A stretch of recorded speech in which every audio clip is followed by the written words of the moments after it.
je suis comme tous les humains, je suis fragile, je suis sensible, mais je préfère être heureux que malheureux, donc je fais beaucoup d'efforts pour me rapprocher du bonheur à chaque fois que je sens que la vie ou que mon tempérament m'en éloigne.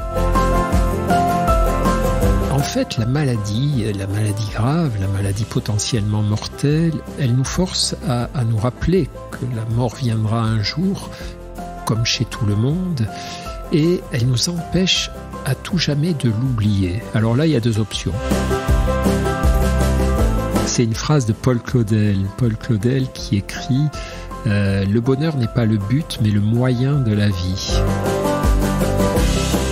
C'est dur de consoler, et plus les gens sont émus, ou moins ils ont l'habitude, et plus ils vont être maladroits. Mais au moins, ils ont essayé de nous consoler. Pour moi, la pire des choses en matière de consolation, c'est l'absence de consolation. Au fond, elle est toujours insuffisante, la consolation, d'abord parce qu'elle ne règle pas le problème qui fait souffrir, et ensuite parce qu'elle ne supprime pas la peine, le chagrin, la désolation. Elle montre juste qu'on n'est pas seul au monde, qu'il y a des gens ou des choses qui pourront nous aider. Et une fois de plus, elle nous remet en lien avec le goût de la vie.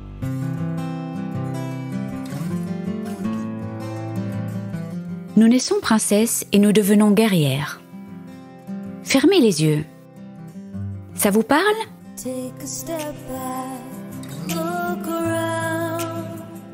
Bonjour, je suis Delphine Rémy et je vous accueille sur le podcast Naître princesse, devenir guerrière. Vous entendrez ici des personnes inspirantes, des médecins, des philosophes qui, j'espère, vous feront du bien. Vous entendrez aussi des femmes, comme vous, comme moi, des super princesses et hyper guerrières. Elles gèrent et elles galèrent. Comme vous, comme moi. Elles s'écroulent parfois et elles se relèvent.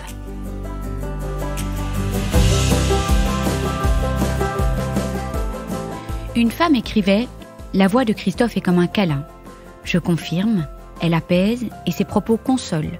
Quelle chance j'ai eu de pouvoir interviewer Christophe André et quel bonheur de pouvoir publier cet épisode le jour de la sortie de son livre « Consolation illustrée ». Illustré de 80 tableaux, une pure merveille à découvrir. Ce podcast est à écouter et à partager sans modération. Puisse-t-il vous consoler, vous donner quelques clés pour apporter de la douceur dans votre vie, un peu plus de bonheur, des consolations, des autoconsolations dans les moments de désolation. On a tous connu, on connaît et on connaîtra toujours des moments de désolation et de souffrance tant qu'on est en vie. Les consolations et les autoconsolations sont donc indispensables tous les jours. Un jour nous consolons, le lendemain nous sommes consolés. Comment consoler ? L'art de la consolation, le kairos en grec, les bonnes paroles au bon moment. Pourquoi est-elle parfois si difficile à donner ou à recevoir ? Christophe André nous explique tout cela en s'appuyant sur son vécu et celui de ses patients. L'importance des petits et grands bonheurs pour traverser les orages, l'importance aussi de ne pas se laisser glisser et sombrer dans la morosité, l'amertume, la désolation, mais d'avoir cette espèce d'esprit du débutant et essayer des petites choses pour rebondir, sortir la tête de l'eau. Il a cette idée de mouvement, d'action, de décision, d'effort en quelque sorte, mais un effort fécond, un effort agréable. La maladie, le deuil, le handicap sont de grands pourvoyeurs de souffrance et de désolation. La consolation ne neutralise pas la peine, elle ne la nie pas non plus. Christophe écrit « Consoler, c'est savoir et accepter que nos paroles ne soulagent qu'imparfaitement la peine. Mais c'est aussi souhaiter que cette peine ne soit pas vécue dans la solitude. La consolation est un acte de présence aimante, même si elle est parfois impuissante. » Alors je continuerai cette intro à l'infini tant j'ai adoré ce podcast. Christophe nous parlera aussi de son cancer, du choc de l'annonce, de la peur des journées de contrôle, de la méditation qui l'aide au quotidien. Je vous invite à vous laisser bercer par sa voix consolatrice et avant de démarrer, je vous lis la 4e de couverture de son livre Consolation. Voilà 6 ans, je suis tombée malade, gravement. Comme toutes les personnes menacées par la mort, j'ai trouvé que la vie était belle. Et j'ai découvert que j'avais un besoin immense de consolation. J'ai songé à ceux de mes patients qui revenaient me voir, même quand je ne pouvais les guérir. Et j'ai compris que je leur apportais peut-être alors une douceur, une fraternité qui les aidait, une consolation. Bien plus qu'un réconfort passager, la consolation est un moyen de vivre avec les orages. Comme un fil rouge, elle court tout au long de notre vie et nous remet en lien avec le monde. Je vous souhaite une bonne écoute. Bonjour Christophe. Bonjour Delphine. Merci de m'offrir 1 heure de votre précieux temps, ici, dans ce petit studio tout douillet, aux éditions de l'Iconoclaste. J'ai eu un accueil mais extrêmement chaleureux depuis le début. Et j'ai la certitude que ce podcast, notre échange, va apporter un surcroît de vie et d'âme à toutes les personnes qui nous écoutent. Alors, c'est beaucoup de personnes qui sont touchées par la maladie. Pas que le cancer, des maladies chroniques, tout type de pathologie. J'ai envie de dire un petit quelque chose pour commencer. En fait, on devait enregistrer la semaine dernière et puis j'ai eu le Covid. Et j'étais un petit peu désespérée parce que je me suis dit, oulala, avec la sortie de son nouveau livre, quand est-ce que cette interview va être reportée? Et puis, c'est le début de l'automne. Et puis, je me fais opérer dans quelques jours. Enfin, j'étais dans une espèce de... désolation, c'est peut-être un peu un grand mot, mais pas une bonne semaine. Et je me suis dit, mais comment est-ce que je m'auto-console ? Et c'est donc le thème d'aujourd'hui. On va parler de consolation et d'autoconsolation. Et on en reparlera un petit peu plus tard où je me suis dit, bon, je dois faire ça. On peut vite glisser dans cette désolation. On va parler justement de ça, de toutes ces voies de la consolation et de l'autoconsolation. Mais avant... Donc le podcast va se diviser plus ou moins en 2 parties. On va parler de consolation dans la deuxième partie de votre livre Consolation. Mais je pense que vous allez déjà en parler dans la première partie par la force des choses. Et on va commencer par une petite présentation. Qu'est-ce que vous auriez envie de dire sur vous ? Parce que c'est vrai qu'on se présente toujours avec son métier. Mais qu'est-ce que vous auriez envie de dire sur vous ? Et de vous. Qu'il ne soit pas juste, je suis médecin psychiatre. Exactement. Beaucoup de choses me définissent comme tous les humains. Quand même, mon métier est important, c'est pas un métier anodin. Après, la paternité aussi, je suis papa de 3 filles qui sont maintenant des jeunes femmes et c'est une expérience qui, je crois, comme pour tous les parents, m'aura beaucoup changé. Je suis marié, je vis en couple, ça aussi, autre expérience qui m'aura beaucoup transformé, en bien évidemment. Et puis, je suis comme tous les humains, je suis fragile, je suis sensible, mais je préfère être heureux que malheureux, donc je fais beaucoup d'efforts pour me rapprocher du bonheur à chaque fois que je sens que la vie ou que mon tempérament m'en éloigne. Et puis, après, vous savez, la présentation d'un être humain, ça va à l'infini. Après, je peux vous dire, j'adore le rugby, je joue de l'accordéon, j'aime marcher dans la nature, j'ai toujours tendance à être gourmand, à manger trop de sucre, et je sais que c'est pas bon, donc voilà, mais on va arrêter là. Mais c'est déjà très bien, parce que c'est vrai qu'on se présente toujours avec son métier. Mais vous savez, moi je crois que la vertu des confidences que l'on peut faire sur soi, c'est parce que c'est tout ce qui est intime est universel en réalité. Dès qu'on se met à parler sincèrement de soi, d'une manière ou d'une autre, ça va faire écho chez les personnes qui écoutent et elles vont se dire « Ah oui, ça, moi, c'est aussi, je me sens moins seul. Finalement, cette personne également a ce genre de ressenti, a fait ce genre d'effort, etc. » Je crois qu'il y a des discours sur soi qui sont agaçants, trop narcissiques. Les gens cherchent à prendre la pause, à se mettre en avant. Et puis, les discours sur soi qu'on a de façon intime, spontanée, comme ça, sincère, peuvent aider les autres. Là, vous savez, je reviens d'une semaine de randonnée avec une vingtaine d'amis. Tous les ans, on fait une semaine de marche itinérante. On va là, en sac à dos. Tous les soirs, on dort dans un endroit différent. Et quand on marche, on parle beaucoup. On se tait beaucoup. On admire beaucoup. On marche dans des beaux endroits, évidemment. Là, on était dans les Pyrénées. Et puis, on se parle. Et on se raconte nos vies. On se dit des choses. Et ça fait 6 ans qu'on marche ensemble. Et tous les ans, j'apprends des choses nouvelles sur les gens qui se confient à moi. Et tous les ans, ces choses me touchent et me font réfléchir sur eux, sur moi. Enfin voilà, donc pour clore ce chapitre des révélations sur chaque humain, chaque vie humaine est passionnante en réalité. Merci pour cette présentation. Alors, vous avez été touché par la maladie en 2015. Alors, j'imagine que en tant que psychiatre, vous avez dû accompagner beaucoup de personnes touchées par la maladie, aussi beaucoup d'accompagnants. Et je trouve que c'est toujours extrêmement riche, les témoignages des médecins qui sont passés de l'autre côté de la barrière, en fait. Je trouve que c'est souvent eux qui font bouger pas mal de choses, parce qu'il y a 2 casquettes. Il y a le médecin, il y a le patient. Alors j'ai envie de vous demander comment a retenti l'annonce et comment a évolué votre vécu par rapport à la maladie. L'annonce, je crois que c'est une expérience partagée par beaucoup de personnes. En tout cas, c'est l'annonce des maladies graves et potentiellement mortelles. Quand on annonce à quelqu'un qu'il a un cancer, quand c'est la certitude, il y a toute la période de doute qui précède, où on a la trouille, on y pense évidemment, mais là, quand on est sûr et certain qu'on a une maladie sérieuse et que il va falloir se bagarrer avec les soignants pour en sortir, c'est un choc évidemment. Et donc, pour moi, comme pour toutes les autres personnes, j'ai un souvenir d'une précision absolue de ce moment. Je revois le bureau. La date et l'heure. Ah ouais. Alors la date et l'heure, pas forcément. Sinon que c'était, je me souviens plus de la date précisément, mais je sais que c'était une fin de matinée à l'hôpital de la Pitié-Salpêtrière, dans le service de pneumologie. Je revois très bien le bureau.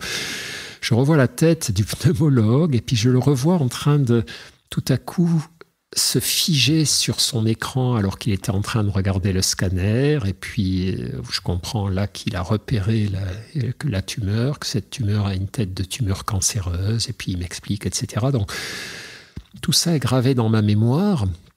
Et ce qui est encore plus gravé dans ma mémoire, c'est le choc, l'impression d'avoir la tête à l'envers, que tout bascule. Et je sors dans la cour de ce vieil hôpital. La Pitié-Salpêtrière à Paris, c'est un vieil hôpital du 19e, donc avec des vieux murs, des vieux bâtiments, qui a beaucoup de charme. Si on n'était pas malade, ça serait un endroit qui aurait du charme. Et donc, je m'assieds dans une petite cour, sur un banc. Là, c'est tout seul ? Ah ouais, tout seul. Oui, j'étais allé seul. Oui, je voulais être seul à ce moment-là. Et après, mon épouse, bien sûr, m'a accompagné à certains moments, mais il y a beaucoup de moments que j'ai voulu traverser seul. Et donc, je m'assieds sur un petit banc en pierre. Et là, ouch, je suis très secoué. Avant même d'appeler qui que ce soit, avant même de reprendre des activités, je me dis, ok, c'est le moment de méditer, mon gars. Donc, je me sens sur ma respiration, j'écoute la rumeur de la vie, les oiseaux. Autrement dit, j'ouvre mon attention à autre chose que ma peur, mes inquiétudes, mes pensées angoissées sur la suite des événements. Puis je reste là 20 minutes, une bonne demi-heure à digérer cette annonce et à accepter que c'est comme ça. Voilà, c'est comme ça, c'est l'acceptation, c'est-à-dire c'est pas... c'est rapide pour... cette méditation vous a vraiment... 20 minutes de méditation, ça vous a apaisé. Ouais. Ouais, mais l'histoire se passe en 2015, ça fait presque 20 ans quand même que je médite, donc je sais faire. Oui. Je pense que mais sincèrement, si j'avais pas eu la méditation à ce moment-là, ça aurait été le chaos dans ma tête et dans mes émotions beaucoup plus longtemps. Mais là, ça marche, quoi. Je comprends que c'est un truc grave qui m'arrive et je m'appuie sur cette approche, cet outil formidable qu'est la pleine conscience et ça fonctionne. Alors attention, quand je dis ça fonctionne, je suis pas léger, heureux et confiant, mais je me dis, voilà, tu vas maintenant, la réalité, c'est ça, c'est que tu as un cancer qu'il va falloir te traiter, que c'est pas une forme simple et que pas de place pour te laisser aller, pas de place pour le désespoir, ou alors une toute petite place de temps en temps, mais tu le laisses pas s'asseoir, quoi. Il reste debout, il se met sur un strapontin, puis après tu le reconduis à la porte. Et là, ça fonctionne, et donc je redémarre, je repars sur mon scooter, puis j'en parle à mes proches, je m'organise, je ré tout un tas de choses sur mon agenda, parce que là, maintenant... L'urgence, c'est pas de travailler, mais c'est de me soigner, etc., etc. Et alors, évidemment, ce moment, inoubliable, quoi. Mais donc, vous êtes assez rapidement dans l'action, en fait. Vous mettez des choses en place, vous en parlez. Oui, enfin, bon, là, après, j'ai dû revenir régulièrement, pendant toute la période, quand même... d'attente, voilà, des examens, etc. Il y a quand même eu des retours de désespoir, des retours d'angoisse, des retours de tristesse normaux. Hein, comment faire autrement? Mais j'ai l'impression que ce moment a été fondateur quand même. Ce moment où j'ai pris le temps de digérer le choc avec cette méditation, ça m'a montré la direction. Voilà, ça m'a montré la direction et le boulot que j'avais à faire de mon côté. Les soignants avaient le leur à faire et je comptais bien sur eux. Mais moi aussi, j'avais ma part. Acteur de votre parcours de soins. Ouais, et donc possible. Une espèce de consolation d'être dans l'instant présent, d'accueillir d'accueillir les émotions. C'est ça, là j'étais dans l'essence même, dans la définition même de la consolation, hein, tout ce qui nous fait du bien sans pouvoir modifier à cet instant, en tout cas le réel, quoi. Et voilà, cette méditation n'a pas fait reculer mon cancer, ne l'a pas supprimé, mais m'a permis d'accepter sa présence malgré moi et de comprendre qu'il valait mieux l'affronter en étant dans le meilleur état psychologique possible. Alors, toute la période qui a précédé, évidemment, j'ai fait ce que je crois la plupart d'entre nous faisons, c'est-à-dire entre le moment où les pneumos ont commencé à repérer une tache suspecte sur le poumon, à me dire on n'aime pas trop ça, on va faire les examens. Et puis les examens, et puis... C'est long, parfois, cette période. C'est long, et puis surtout là, j'étais à fond dans l'espérance que la force de mon mental allait effacer la tumeur. C'est con à dire, mais non, je méditais comme un fou en me disant, voilà, inspire la vie, parle gentiment à ton corps, demande-lui de bouffer cette tumeur, de la manger, de la phagocyter. Enfin bon, j'ai essayé, mais malheureusement... J'ai même tellement essayé que alors que les pneumos me disaient non, l'image au scanner, là vraiment, c'est caractéristique, quoi. Et j'aurais dit, mais vous êtes sûr à fond? Et je les ai tellement persécutés qu'ils ont accepté de ponctionner la tumeur, alors qu'eux étaient prêts à opérer directement. Parce que je me disais, mais non, la puissance de ton mental... Voilà, cette naïveté, cette énergie de la naïveté, je la regrette pas non plus parce que je crois que c'est normal. Mais c'est délicieux de mettre des mots comme ça là-dessus parce que je pense on est tous passés par là où on a la certitude qu'on va être la seule personne qui va pas perdre ses cheveux et donc on y croit et on se dit oui mais peut-être. C'est toutes des bébés consolations. Moi je trouve qu'ils sont précieux. Souvent je disais à ma famille, non mais peut-être que ça va pas se passer. Et ils disaient, mais enfin Delphine, je dis, mais foutez-moi la paix, ce sont des bébés consolations, laissez-les moi, elles m'appartiennent et même si c'est un petit moment, ça fait du bien. Oui, ça fait du bien. Alors, mais du coup, en traversant cette période, j'ai vu quand même le danger qu'il pouvait y avoir aussi du côté du déni, c'est-à-dire effectivement se dire allez, essaie de faire fondre ta tumeur par l'amour, par la méditation, par ceci, par cela, ou essaie d'agir dans ta tête pour que tes cheveux ne tombent pas, bref, tous ces trucs-là, c'est super parce que ça nous maintient en vie, ça nous d'espoir, ça nous maintient l'espoir, ça nous fait faire des choses et agir vaut mieux que ne pas agir, espérer vaut mieux que désespérer, enfin, tous ces trucs-là, mais faut surtout pas que ça nous fasse dérailler, que ça nous fasse abandonner le circuit des soins médicaux établis, validés. Voilà, c'est vraiment... moi, évidemment, je suis médecin, la tentation ne m'a pas effleuré, mais j'ai compris à ce moment-là que si on était un peu isolé, un peu fragile, que si on était mal conseillé à ce moment-là par des gens qui nous faisaient des fausses promesses, on pouvait très bien perdre beaucoup de temps. Et voilà, donc je voudrais faire aussi cette mise en garde. C'est très très bien les efforts qu'on accomplit. Je crois que l'esprit a du pouvoir et la force de nos émotions, la force des méditations, la force de l'espérance, c'est une réalité et biologique même. Je crois que ça nous fait du bien biologiquement. C'est pas assez puissant pour faire fondre une tumeur cancéreuse ou en tout cas, ça l'est si rarement que vaut mieux quand même avoir ceinture et bretelles, vaut mieux aussi passer par la case du traitement médical, même avec ses désagréments et ses pesanteurs. Bien sûr. Une petite question un peu générale, on va dire, parce que j'imagine que c'est difficile de donner une réponse, mais qu'est-ce qui vous a le plus aidé quand vous étiez dans le creux de la vague? Alors vous allez peut-être me dire la méditation, on va revenir là-dessus, mais quand vraiment vous étiez dans le creux, est-ce que vous pouvez penser à une petite chose qui vous a aidé particulièrement? De manière générale, ce qui m'aidait, c'est toutes les fois où j'arrivais à porter mon attention sur autre chose que sur moi. Regarder des enfants passer dans la rue en riant alors qu'ils allaient de l'école au gymnase, voir des chiens courir, aller marcher dans les bois, regarder le ciel, écouter de la musique, lire des belles choses, rire avec mes filles, avec ma femme, avec mes amis, c'est-à-dire toutes les fois où je me remettais en lien avec le monde extérieur. Alors après, est-ce qu'il y a une situation ou une famille de situations? Je crois que finalement le maximum de bienfaits, en tout cas de consolation, et la plus grande régularité dans la consolation, les consolations les plus fidèles au fond, pour dire les choses comme ça, c'était aller marcher dans les bois. Voilà, j'habite près d'un bois, là, près de Paris, qui s'appelle le bois de Vincennes, c'est à l'est de Paris. Je suis pas loin, donc j'allais marcher tous les jours. Seul? Ouais, seul.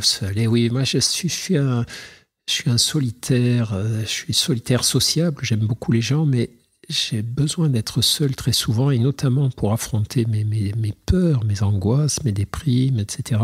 Et donc aller marcher seul, mais vraiment pas pour ruminer mes soucis, mais pour renifler l'odeur de la forêt, écouter les oiseaux, écouter le bruit de mes pas, les feuilles, le bruit des feuilles qui remuent au vent, etc. Je crois que finalement, ça aurait été cet instant, mais il y en a eu beaucoup d'autres, évidemment. Donc c'est vraiment cette remise en lien avec le monde qui vous entoure. J'ai quand même envie de dire un petit mot sur la méditation, parce qu'on parle souvent de méditation, fermer les yeux, méditation pleine conscience, mais alors moi je vais vous faire un aveu, je crois que j'ai médité peut-être 10 fois dans ma vie, mais en fait je crois que j'ai médité beaucoup plus, mais autrement, quand je dessine. J'ai un couple de colverts chez moi, quand ils font une petite sieste au bord de la petite mare et que ma respiration se calque sur la leur. J'adore prendre des photos professionnelles de fleurs. Pour moi, c'est de la méditation aussi, en fait, parce que je suis complètement focalisée sur quelque chose. Je suis dans une bulle, le temps s'arrête. C'est aussi de la méditation, parce qu'il y a des personnes qui disent « mais moi, je sais pas méditer. » Mais en fait, peut-être que vous méditez sans... Vous êtes dans un état... C'est aussi de la méditation. On peut dire que c'est ça aussi? Oui. Regardez la mer, regardez les vagues. On est dans un état de calme profond. Oui, la méditation, c'est un terme très vaste qui recouvre des tas de réalités, de moments, d'activités différentes. Dans la méditation, on a coutume de dire qu'il y a plusieurs formes d'exercices. Il y a les exercices qu'on appelle formels, donc je me mets sur mon banc de méditation, je me concentre sur mon souffle, sur mon corps, je commence à observer les pensées, je me rends présent au monde. Donc, voilà, tout un tas de techniques qu'on apprend. Ça, ce sont les états de méditation délibéré, codifié, approfondi, et extrêmement bénéfique. C'est avec ce type de protocole qu'on améliore les états anxieux, dépressifs, etc.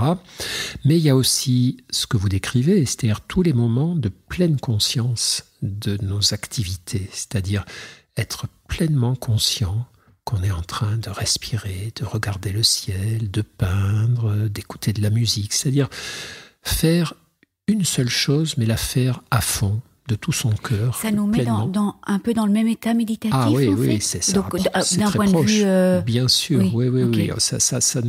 Ça nous rapproche de cet état d'apaisement, de lien au monde que peuvent nous proposer les exercices méditatifs prolongés, approfondis.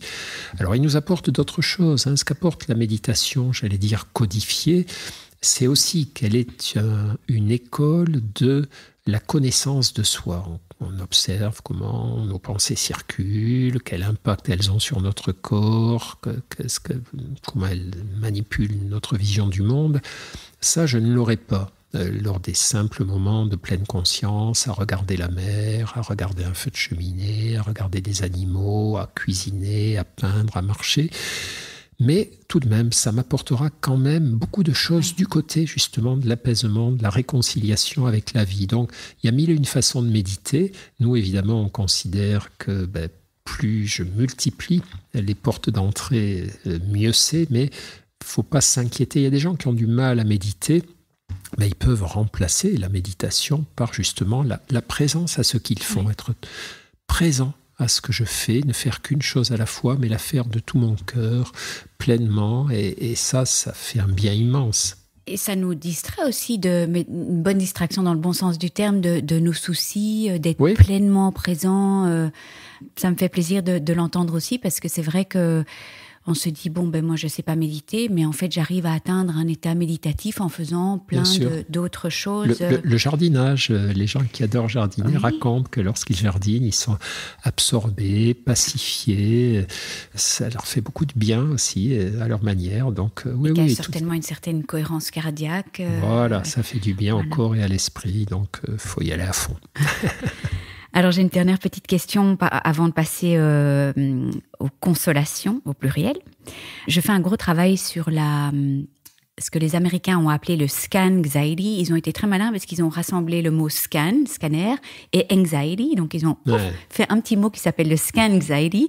Moi, j'ai pas trouvé d'autres termes en français, donc, que la peur terrassante des journées de contrôle.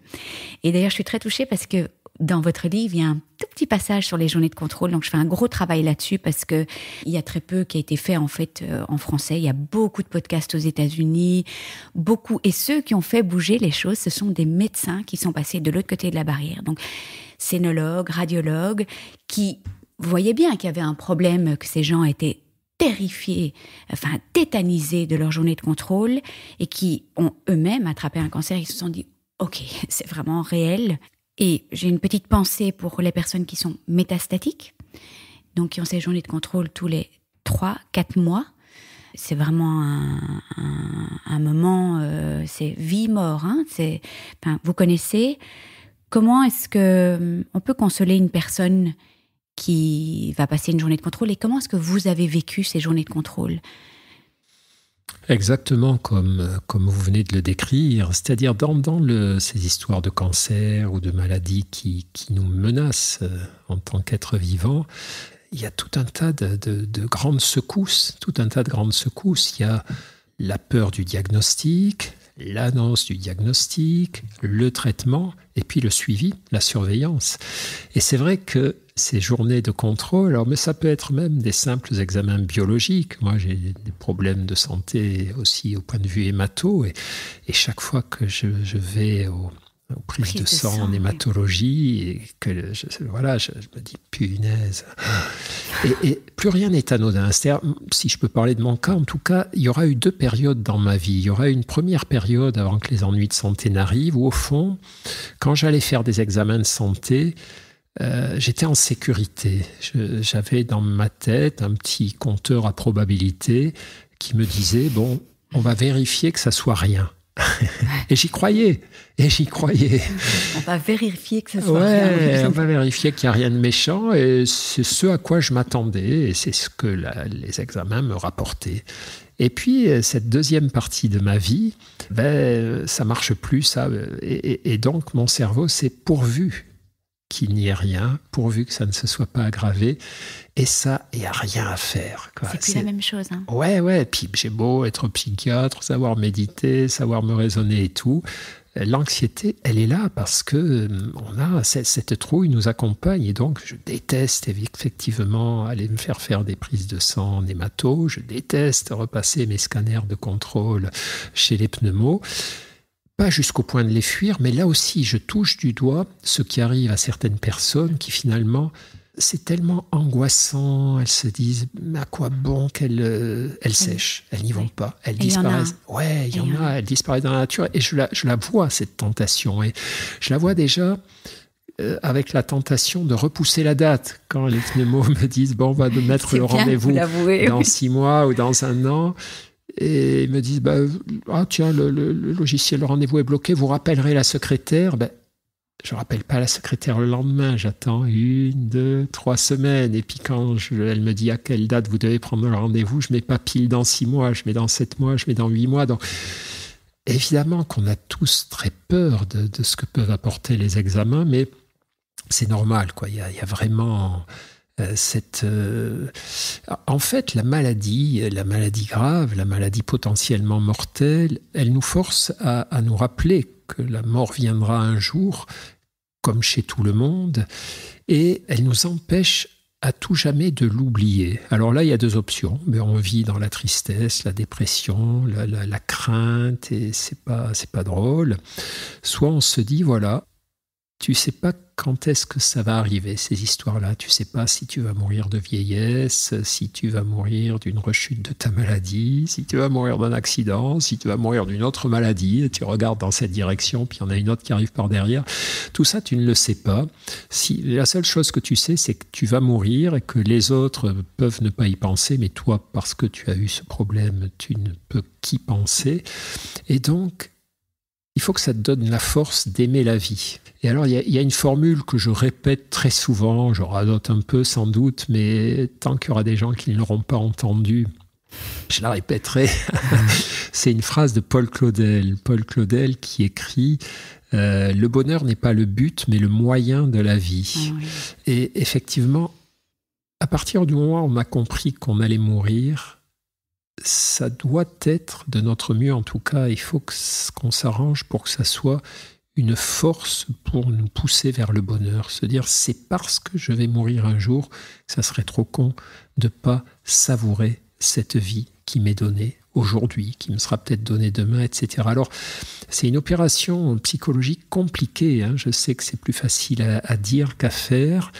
Moi, il me semble que c'est un des héritages que m'a laissé la maladie, c'est-à-dire je suis moins grognon qu'avant, je me plains moins qu'avant, je râle moins qu'avant, parce que tous ces moments, je les vois comme du temps perdu. Je me dis, écoute mon vieux, si dans 3 mois t'es mort, à quoi ça t'aura servi de râler parce que t'es à découvert bancaire, parce que voilà, il fait pas beau, parce que t'as des ennuis. Voilà, règle le problème et puis dis-toi que c'est une chance d'être encore en vie et savoure de ton mieux ce qu'il y a à savourer. Il y a des trucs, parfois des journées où il n'y a pas grand-chose à savourer, mais il y a toujours des petits trucs à savourer. Et donc, vas-y, fais des efforts, fais de ton mieux pour aller vers ça. Donc, ouais, c'est cette anxiété des examens, évidemment. Si je pouvais m'en passer, ça serait génial, quoi. Si on pouvait me dire un jour. La méditation, vous êtes chaque fois que vous arrivez à l'hôpital, vous faites un petit peu de méditation. Et ça passera. Ouais. Non, mais l'anxiété ne passera jamais, donc la pleine conscience restera toujours nécessaire et les efforts resteront toujours nécessaires, c'est clair. Merci. Mais c'est pas grave, parce que parfois, quand on dit. Il faudra toujours faire ces petits efforts de regarder la mort en face, d'affronter l'anxiété, de se tourner vers le bonheur. Il y a des gens que ça décourage, mais les efforts, c'est normal de faire des efforts, il n'y a pas de problème à ça, et des efforts agréables, des efforts fructueux, des efforts féconds, donc ceux qui nous sont nécessaires pour mobiliser nos énergies face à la maladie, face aux examens. Il faut pas, faut se réjouir d'avoir ces efforts à accomplir parce qu'ils fonctionnent, ils marchent. Merci Christophe. Alors on va passer à Consolation. 2 livres en fait, le livre Consolation au pluriel. En fait, je le lisais en même temps que l'autre livre Consolation au singulier de Anne-Dauphine Julien. Alors Consolation au pluriel, plein de consolation tous les jours. Vous écrivez « Elle court tout au long de notre vie, depuis notre naissance jusqu'à notre mort. Nous ne cessons de la côtoyer, ou les côtoyer en fait, et d'avoir besoin d'elle de manière ouverte lorsque nous sommes enfants, secrètement lorsque nous devenons grands, pas toujours si secrètement en fait, mais vous avez mis consolation au pluriel. Oui. C'est-à-dire la consolation, il y a parfois un petit malentendu chez certaines personnes. C'est-à-dire que pour beaucoup d'entre nous, avant qu'on ait commencé à réfléchir un peu sur ce thème, comme ça a été mon cas d'ailleurs, j'étais dans ce cas avant d'écrire ce livre, la consolation, c'est soit un petit truc bénin, mignon, voilà, on console un petit enfant qui pleure, qui a un petit chagrin. C'est déjà très important. C'est important, bien sûr, mais bon, voilà, on console des enfants, quoi. Soit c'est un truc qu'on essaie de proposer à l'autre extrême de la gravité à quelqu'un d'endeuillé. Voilà, on essaie de consoler de notre mieux quelqu'un qui vient de perdre un proche ou quelqu'un à qui on a annoncé un cancer ou une maladie sévère, impressionnante. Et au fond, c'est comme si entre ces deux extrêmes, la consolation n'existait pas. Or, en réalité, la vie humaine est faite d'une succession de difficultés, de chagrins, d'adversités, de moments où on est dans la désolation, dans la perte d'espérance, dans la perte d'élan vital, la perte d'énergie, tous ces moments où on se dit « j'en ai marre de me bagarrer contre les ennuis, contre les pépins, contre les difficultés ». Voilà, toutes ces tentations de la désolation appellent des consolations. Et tout au long d'une vie humaine, on a besoin d'être consolé au sens où je le décris dans le livre, c'est-à-dire il n'y a pas toujours des solutions à tout ce qui nous frappe, mais c'est important qu'il y ait toujours des consolations, des gens qui nous rappellent qu'ils nous aiment, qu'ils feront de notre mieux pour nous aider, des belles choses à voir, des beaux moments à vivre. Tout ça ne règle pas les problèmes, mais fait du bien à nos blessures et nous donne envie de continuer à vivre, de continuer à avancer, de continuer à voir quand même si au fond on ne va pas être capable de traverser tous ces mauvais moments. Ça apporte un petit peu de douceur, un petit peu de bonheur. Est-ce que vous pouvez nous dire, qu'est-ce qui vous a poussé à offrir ce livre au monde ? Le point de départ, c'est mon expérience personnelle. Quand j'ai compris en étant malade que j'avais non seulement besoin des soins, mais aussi des consolations, que la consolation, c'était la bienveillance d'un soignant, un geste, un sourire, une main posée sur mon épaule alors que j'avais la trouille de passer un examen ou d'arriver au bloc, etc. Donc c'est de comprendre, ou la consolation de mes proches évidemment, ou de la vie en général, c'est de comprendre que cette dimension de la consolation, de toutes ces petites choses qui nous remettent en lien avec l'envie de vivre, était centrale. Et je me suis dit, mais au fond, cette expérience que tu as vécue, peut-être elle pourra servir à d'autres personnes, au fond. C'est le principe de tous mes livres, d'ailleurs. J'écris un livre quand j'ai le sentiment qu'il va pouvoir apporter une aide à distance, qu'en racontant des expériences d'autres personnes, ou parfois la mienne, mais pas forcément toujours la mienne quand même, une lectrice ou un lecteur, c'est la magie des livres, va tout à coup être touché par ce qui est écrit, et reconnaître ce qu'elle a vécu dans ce qui est écrit, y puiser du réconfort, de la consolation, donc de l'apaisement, et peut aussi y puiser de l'inspiration, de l'énergie, des directions, des petits efforts à accomplir, des réflexions à mener. Et donc cette sorte de fraternité entre la personne qui écrit le livre, qui raconte ses histoires, et puis celle qui les accueille, qui les reçoit, c'est la magie. C'est la magie de l'écrit. Alors, c'était quand même pas un thème qui était nouveau pour vous. Donc, vous avez réalisé pendant la maladie à quel point c'était important d'être consolé. Et finalement, en fait, ça vous soignait vous et moins la maladie. En fait, vous, la personne. Oui. Mais je suis sûre que vous avez été un très bon consolateur avec tous vos patients. Mais vous n'étiez peut-être pas vraiment penché sur la question. Vous vouliez vraiment mettre des mots sur ce terme parce que vous la pratiquiez déjà depuis longtemps dans votre métier, en fait, en apportant des consolations à vos patients. C'est ça, mais je n'étais pas conscient de ça. C'est drôle, c'est compliqué à expliquer, mais finalement, j'étais soignant, je crois que j'étais un soignant acceptable, je faisais du bien à mes patients, en tout cas de mon mieux, mais ce qui m'obsédait, c'était le soin, c'était les bonnes techniques, la guérison ou l'amélioration des symptômes, et c'est ça qui me paraissait être devoir être l'objet de mes efforts, de mon attention, de mes réflexions, comment procéder, comment faire mieux, qu'est-ce que j'ai fait, qu'est-ce que j'aurais pu mieux faire, comment je ferai la prochaine fois.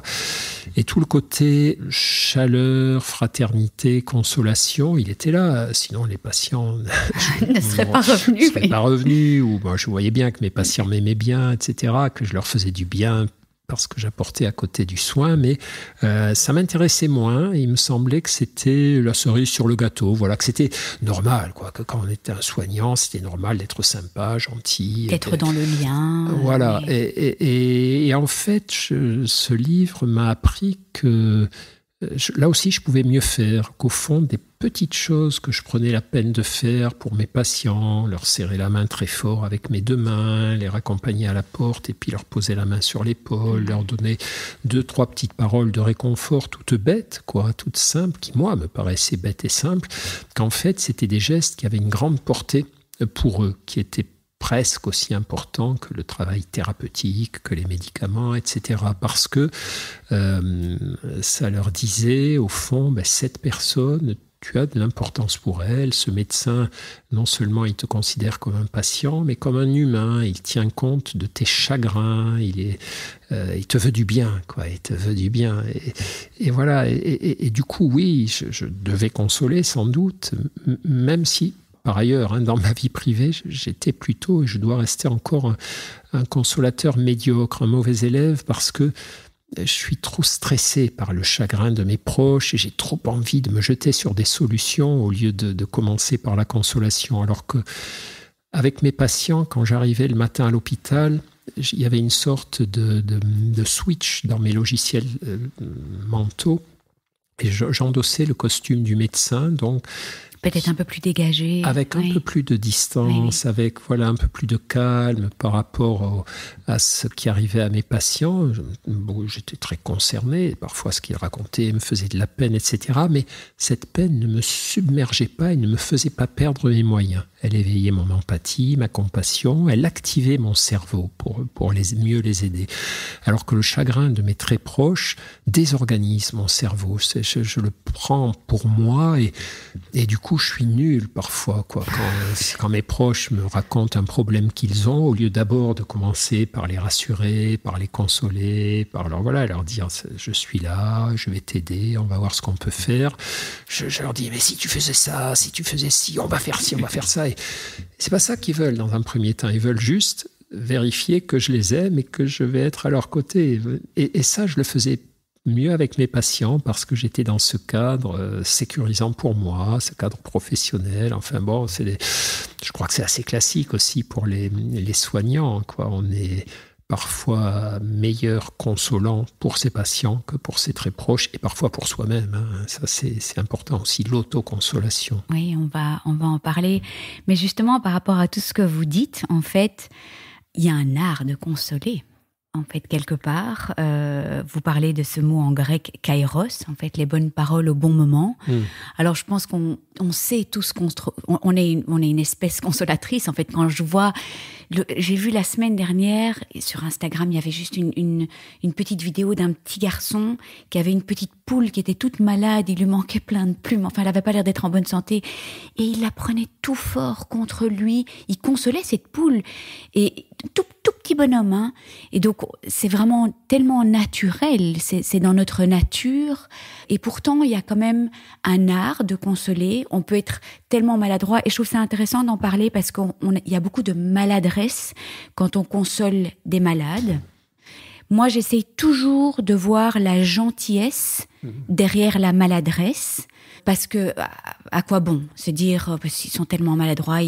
Moi, j'ai entendu des trucs terribles, en fait, des consolations qui étaient complètement à côté de la plaque au début de mon cancer. Mais je me dis, mais ils savent pas. Il y a toujours une bonne intention, il y a toujours de la gentillesse, et puis ça rassure la personne qui console. L'art de consoler, est-ce que... Voilà, vous pouvez en parler parce que ce serait en fait un chouette message pour les accompagnants. Et un message positif aussi de gentillesse derrière les maladresses. C'est ça. C'est-à-dire, il y a plusieurs choses importantes dans ce que vous dites. D'abord, il y a effectivement que quand on est mal, quand on est dans la désolation, dans l'adversité, on va recevoir des consolations maladroites dans le nombre. Il y en aura beaucoup qui seront merveilleuses, il y en aura un certain nombre maladroites. Voilà. Et ça, il faut l'accepter.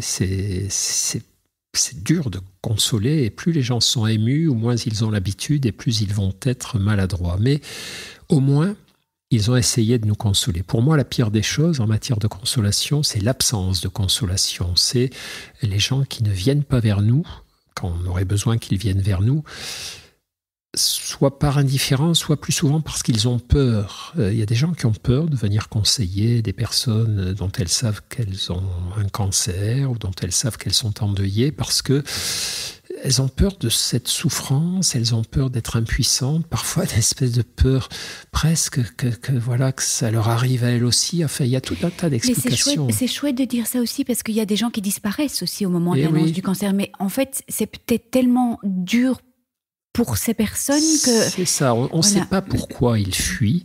Et vaut mieux essayer de ne pas perdre trop de temps à juger. On comprendra peut-être plus tard un jour. Et je crois que la fuite, c'est ce qu'il y a de pire. Et c'est pour ça que moi, je préfère ne pas trop insister sur la gravité des maladresses. Je trouve qu'une maladresse, quand on est consolé, quelqu'un nous console maladroitement, c'est moins pire que la fuite. Au moins, ça nous réveille un peu, ça peut nous mettre en colère, si mais il faut être con pour dire des choses comme ça, ou ça peut nous donner envie de pleurer parce que ça sert à rien, mais au moins ça met de la vie, ça met du mouvement, voilà. Après, faut quand même comprendre qu'il y a des façons de consoler qui sont plus recommandées que d'autres. Par exemple, effectivement, on sait très bien, et là vraiment tout concorde pour nous ouvrir les yeux sur ça, que la consolation, au début en tout cas, n'a pas besoin de beaucoup de mots, de beaucoup d'explications. Aller consoler quelqu'un, c'est pas lui expliquer comment faire, qu'est-ce que c'est que la vie, comment on se remet d'un deuil, et que voilà, c'est pas consoler, c'est pas conseiller, c'est pas coacher. Consoler, c'est s'approcher, montrer qu'on est là, dire des choses très simples. Je suis là, je t'aiderai de mon mieux. Dis-moi s'il y a des choses que je peux faire. C'est toucher chaque fois qu'on peut, chaque fois que la relation le permet, prendre dans les bras, faire un câlin ou serrer la main très fort. Parfois ne rien dire, en fait. Parfois se taire. C'est pas vouloir empêcher les gens de pleurer, mais être avec eux quand ils pleurent, rester à leur côté et puis se taire et montrer qu'on est là. C'est proposer des choses simples, proposer d'aller marcher, proposer de rendre des petits services matériels, de faire ses courses, de l'aider à ranger ses papiers, voilà. Au début, la consolation, elle est minimaliste finalement, et on n'a pas à se creuser la tête, qu'est-ce que je vais pouvoir lui dire ? C'est juste, vas-y, montre-lui que tu es là, montre-lui que tu es prêt ou prête à l'aider, et vois ce qui se passe, vois si elle peut à cet instant accepter ta présence, te demander des choses, et puis si tu sens que c'est pas le meilleur moment, que tu reviens demain, tu reviens après-demain, etc., etc. Et après, les grands discours, les grands conseils, éventuellement, si on nous les demande, on peut les délivrer, mais au moment, non, sur le moment, c'est pas ça. Mais non, et puis souvent ces grands conseils, ça nie un peu la désolation. Or, ma question, est-ce que la consolation nie la désolation ou neutralise la peine ? Non, ça marche jamais comme ça. C'est André Comte-Sponville, le philosophe que j'aime bien citer par rapport à la consolation. Il dit la consolation, elle est toujours nécessaire et toujours insuffisante. Voilà, toujours nécessaire parce que on ne peut pas laisser quelqu'un tout seul dans la grande adversité, et toujours insuffisante parce que quoi qu'on fasse, ça ne suffira pas. Quoi qu'on fasse, ça ne suffira pas. Ça n'arrivera jamais dans nos vies, en tout cas pas souvent. Moi, ça m'est jamais arrivé que quelqu'un qu'on vient consoler, après qu'on ait proposé notre consolation, nous dise « je me sens beaucoup mieux ». Ça y est, tu as effacé toutes mes peines, je vois la vie autrement. C'est pas comme ça que ça marche, la consolation. La consolation, c'est quelque chose que l'on offre, que l'on propose, et qui aura un effet retard progressif. Voilà, on a été là, et puis d'autres personnes ont été là, et d'autres petites consolations viendront, et peu à peu, toutes ces petites choses vont reconstituer une trame qui va soutenir la personne. Mais au fond, elle est toujours insuffisante, la consolation, d'abord parce qu'elle ne règle pas le problème qui fait souffrir. Et ensuite, parce qu'elle ne supprime pas la peine, le chagrin, la désolation. Elle montre juste qu'on n'est pas seul au monde, qu'il y a des gens ou des choses qui pourront nous aider. Et une fois de plus, elle nous remet en lien avec le goût de la vie. On se dit, allez, je vais peut-être pouvoir continuer, je vais peut-être pouvoir tenir jusqu'à demain, et puis je verrai à ce moment-là, etc. C'est toujours cette remise en lien, en fait, hein. On peut être si seul dans sa souffrance, mais c'est cette consolation qui remet en lien avec le monde, avec les autres, avec soi-même aussi. Oui. On est toujours seul dans la souffrance, d'une certaine façon. En tout cas, le noyau dur de la souffrance, personne ne peut souffrir à notre place. Par contre, ce qui est important, c'est de ne pas se sentir seul dans la vie et de sentir qu'il y a des gens autour de nous qui de leur mieux, essaieront d'alléger, de nous faire penser à autre chose, de nous pousser vers des petites actions qui détourneront notre attention de la souffrance. Et c'est quelque chose d'à la fois dérisoire, d'à la fois très fragile, très, très insuffisant, mais aussi d'indispensable, bien sûr. Et j'ai oublié ce que vous me disiez, je voulais répondre à un truc. Que ça nous remettait en lien avec nous-mêmes. Oui, voilà, c'est ça, exactement. Et oui, parce que il y a ce côté fou aussi parfois de la maladie, et notamment du cancer, qui fait que on s'en veut parfois, on s'engueule, on se dit t'as pas mené la vie que tu aurais dû mener, t'as trop fumé, t'as pas assez fait de méditation, t'as pas mangé ce qu'il fallait, t'as pas pris soin de toi. On a tous ressenti une certaine culpabilité. Et on se dit tu t'es mis dans ce pétrin, t'es vraiment con ou conne. Enfin, parfois c'est absurde, hein, la colère qu'on peut avoir contre soi, ou la culpabilité, enfin tous ces trucs-là. Et pourquoi pas ? C'est peut-être vrai, mais en tout cas, ça doit appeler de notre part de l'auto-bienveillance, de l'auto-compassion. On doit se dire, écoute, tu as peut-être fait des bêtises, de toute façon, tout le monde fait des bêtises dans sa vie. Quel rôle elles ont joué dans ta maladie ? Pour de vrai, t'en sais rien. Tu te dis ça, ou tu as lu ça, mais en vrai, t'en sais rien, et surtout, en vrai, c'est plus le moment. Maintenant, le moment, c'est sois sympa avec toi. Sois gentil avec toi, fais-toi du bien. Tout le bien que tu te feras, c'est du bien qui ne sera pas perdu. D'une part, c'est plus agréable de se faire du bien que de se faire du mal.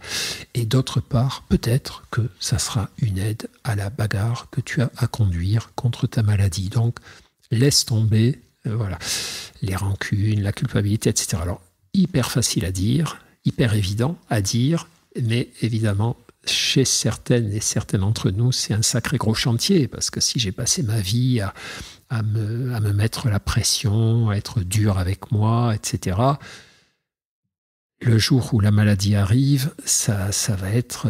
je vais continuer. C'est peut-être juste le moment, d'ailleurs, de changer de direction. Et c'est souvent, d'ailleurs... Alors, c'est la maladie, franchement, si on pouvait s'en passer, la maladie grave, ça serait top, quoi. Moi, je pense que vraiment, c'est pas un cadeau de tomber malade, d'avoir un cancer, etc. Mais puisque c'est là, la seule chose bénéfique qu'elle peut nous apporter, c'est maléfique, la maladie, c'est pas bien une fois de plus, mais s'il y a un truc favorable, c'est nous ouvrir les yeux, quoi, nous coller une énorme claque et nous dire, maintenant, tu vas arrêter tes conneries et tu vas regarder vraiment ce dont tu as besoin. C'est on maintenant. remet un peu d'ordre, en fait, dans nos vies. La phrase de Nietzsche, ce qui ne me tue pas me rend plus fort, non, peut-être me rend plus heureux. Me fait apprécier la vie un peu plus, parce que plus fort, plus cabossé, certainement, mais plus heureux. Alors moi, cette phrase... on a du mal avec...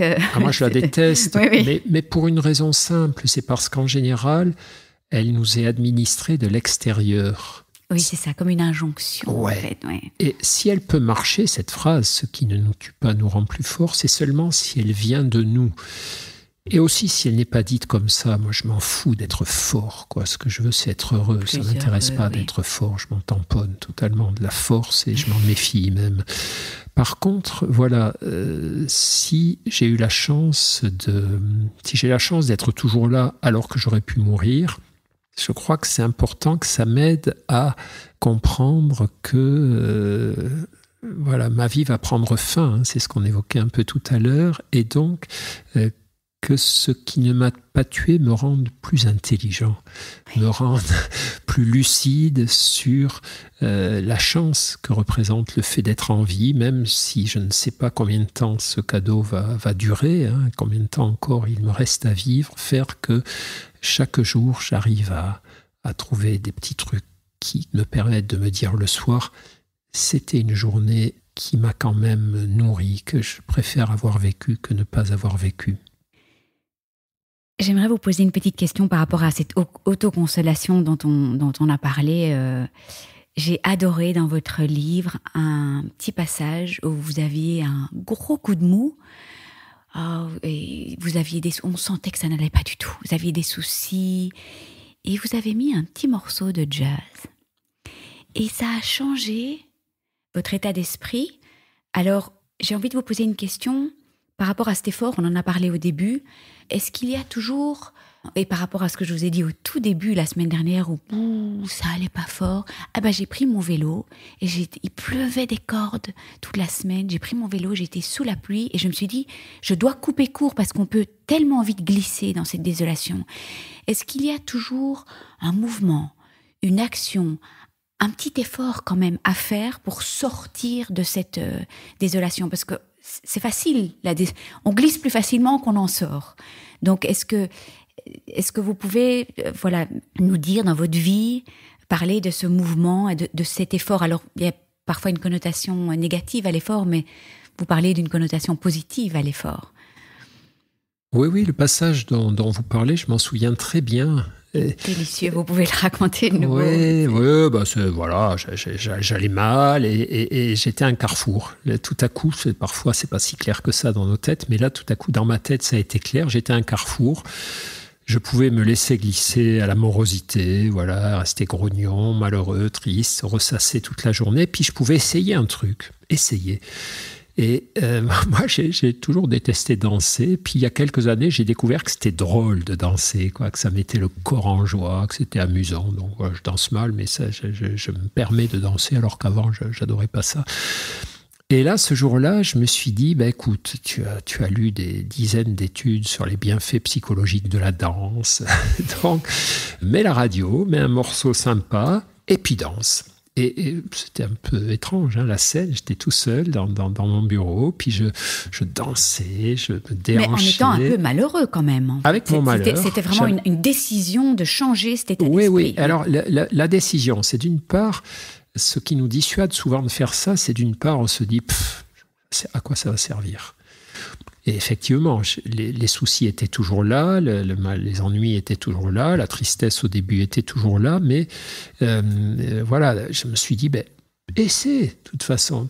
Si tu ne fais rien, ça va rester comme ça également. Et là, tu peux tester, de voir si ça a un petit effet sur ta tristesse, etc. Donc d'abord, j'ai essayé, et très souvent dans nos vies, on n'essaie pas. Quand les gens nous donnent des conseils, essayer de marcher, d'aller voir un film, viens avec moi faire ceci, cela. Par avance, on dit non, ça servira à rien, non, j'ai pas envie, etc. Donc, d'une part, j'ai essayé, et d'autre part, je l'ai fait sans attente. Et vous, quand vous avez pris votre vélo, vous êtes allé pédaler sous la pluie. Si vous aviez eu l'attente de vous dire, voyons, si chaque coup de pédale te rend plus heureuse, etc., je pense que ça aurait été moins intéressant que le fait de se dire, bouge-toi au lieu de te morfondre. Fais des trucs qui tournent ton esprit, ton regard, ton corps vers autre chose que le chagrin au lieu de t'enfermer à double tour dans ton chagrin. Et fais-le pour voir. Et du coup, je n'avais pas d'attente que grâce à quelques secondes ou quelques minutes de danse, mon chagrin disparaisse, mais je me suis dit, si tu fais rien, il va rester. Si tu fais quelque chose, il va peut-être se passer un truc. Et effectivement, après avoir dansé, les ennuis étaient toujours là, le chagrin était toujours là, mais moi, j'étais un peu différent. J'avais avec ce chagrin un rapport différent. J'avais remis un peu d'énergie dans mon corps et je me sentais, j'étais consolé. C'est-à-dire, la consolation, c'est pas juste un soulagement immédiat, c'est tout à coup une petite fenêtre qui s'ouvre et on se dit, tiens, Je peux peut-être aller par là, je peux peut-être continuer. Et c'est ça qui s'était passé. Donc, c'est tous ces micro-efforts, ces micro-consolations qu'il ne faut pas écarter comme ça d'un geste en se disant c'est inutile, de toute façon. On a tendance à faire quand on est dans le fin fond du trou. On se dit mais ça va pas aider. De toute façon, c'est simple. Hein, la consolation, il y a des trucs très simples. Vaut mieux consoler, même maladroitement, que ne pas consoler. Et quand on est désolé, vaut mieux faire quelque chose que ne rien faire. Parce que si je fais rien, je reste dans la désolation. Si je fais un petit truc, même s'il n'a rien à voir, il peut se passer éventuellement quelque chose. Voilà. Je vois le temps qui passe et je rêverais de vous poser encore des tonnes de questions. J'ai juste envie par rapport à ça, parfois on a envie d'aller au fond de la désolation pour donner un bon coup de pied et rebondir. Et parfois ça fait... moi, c'est ce que j'ai déjà éprouvé aussi, de vouloir aller dans le fond, toucher le fond pour mieux rebondir, d'être seul, ça fait aussi du bien. Et je pense maintenant, quand je dis ça, à des endeuillés aussi, parfois c'est compliqué de faire le petit effort. Parfois ça prend un peu plus de temps, parfois c'est pas le bon moment. Oui. Ça, c'est toutes les données dont on dispose aujourd'hui sur la psychologie des émotions. Effectivement, à certains moments, il ne faut pas avoir peur d'aller jusqu'au bout de sa tristesse, d'aller jusqu'au bout de sa peine. C'est d'ailleurs ce que font beaucoup de personnes. On s'est aperçu, on a des données qui montrent que quand les gens ont du chagrin, ils écoutent assez volontiers de la musique triste. La musique vers laquelle ils vont spontanément, c'est pas la musique gaie qui leur redonnerait la pêche. Enfin, ça peut être ça. Il y a des gens qui, quand ils sont tristes, se mettent des musiques joyeuses et ça leur fait du bien. Mais les 2/3 des personnes, apparemment, commencent par des musiques tristes, mais des musiques tristes qui ont du sens pour elles, qui leur parlent, qui leur racontent une histoire, qui leur rappellent une période de vie, enfin, qui les remettent en lien avec un artiste qu'elles aiment beaucoup. Et cette traversée de la tristesse, cette acceptation de se laisser couler dans la tristesse, un peu de façon délibérée, hein, voilà, j'ai envie de le faire et je sens que c'est ça dont j'ai besoin en ce moment. On s'aperçoit qu'assez souvent, elle est salvatrice. Et comme vous le disiez, c'est une sorte de... Voilà, on a permis à tout son chagrin de s'évacuer. Du coup, on est un petit peu allégé ensuite. Alors attention, parce qu'évidemment, il ne faut pas que ça soit quelque chose, un état permanent, systématique. Hein. Il ne s'agit pas de nourrir une tristesse chronique, mais il s'agit de comprendre que parfois la tristesse, elle a du bon. Elle nous remet en lien avec nous-mêmes, avec ce que nous sommes, avec nos fragilités. Elle nous permet de nous laisser aller. C'est comme les larmes, on se laisse aller à pleurer et l'ami qui vient nous consoler ne nous empêche pas de pleurer. Il est avec nous, il nous met la main sur l'épaule, il nous permet de pleurer tant qu'il y aura des larmes qui auront besoin de sortir. Et puis, quand les larmes s'arrêteront, il sera là toujours. Et voilà, peut-être qu'à ce moment-là, on sera un peu plus prêt à aller faire une balade avec lui. Donc, c'est dans les choses qui peuvent nous faire du bien, effectivement, il y a le fait de ne pas vouloir à tout prix chasser sa tristesse, sa peur, son inquiétude.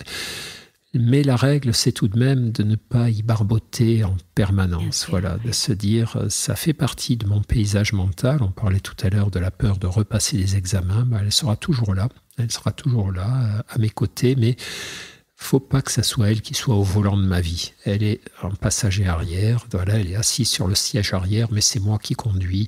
Et puis quand ça piaille trop derrière, je dis maintenant vous vous taisez, laissez-moi me concentrer, je trace ma route vers là où je veux aller.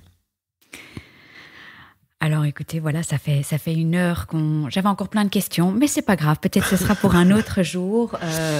Consolation, premier livre, Consolation illustrée, qui est un bijou. Alors moi, je l'avais reçu en PDF, donc je ne l'avais pas dans les mains. Et quand j'ai touché cette couverture solide, Consolation illustrée. Alors, est-ce que vous pouvez nous dire pourquoi vous avez décidé de continuer ce travail? Et j'ai envie de vous demander, quel est le tableau qui vous console le plus dans ce livre? Voilà, pourquoi vous avez décidé de continuer d'illustrer ce livre Consolation?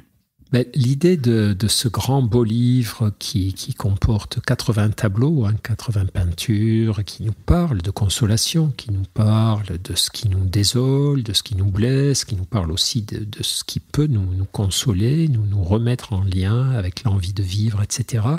C'est que je crois que l'art, comme la nature d'ailleurs, a une vertu consolatrice par lui-même. C'est-à-dire que l'art nous propose de la beauté, de la sensibilité, nous stimule notre réflexion sur la condition humaine, nous remet en lien au fond avec des artistes, avec des moments de vie, brise notre solitude. Au fond, une peinture qui nous émeut, qui nous console, c'est une œuvre qui nous rappelle que d'autres humains que nous ont connu l'adversité, ont connu ont traversé ces efforts pour se consoler.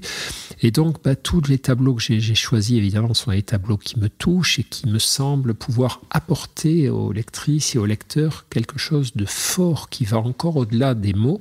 Les mots nous consolent, les mots que j'ai écrits sont des mots destinés à nous aider à réfléchir sur la consolation, mais arrêter la lecture régulièrement dans le livre, contempler le tableau, se laisser imprégner par ce qu'il nous montre, ce qu'il nous fait ressentir, ce qu'il nous dit.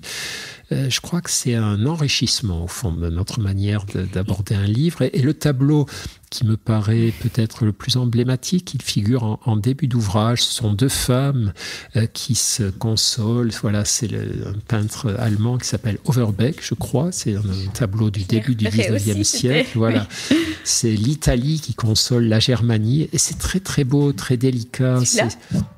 Non, c'est au tout début. Ça doit être le deuxième tableau, je pense. Voilà, c'est... Là. Voilà, ce geste que montre ce geste. Mains. Au fond, ce tableau me semble être une allégorie de la consolation. C'est vraiment peu de paroles.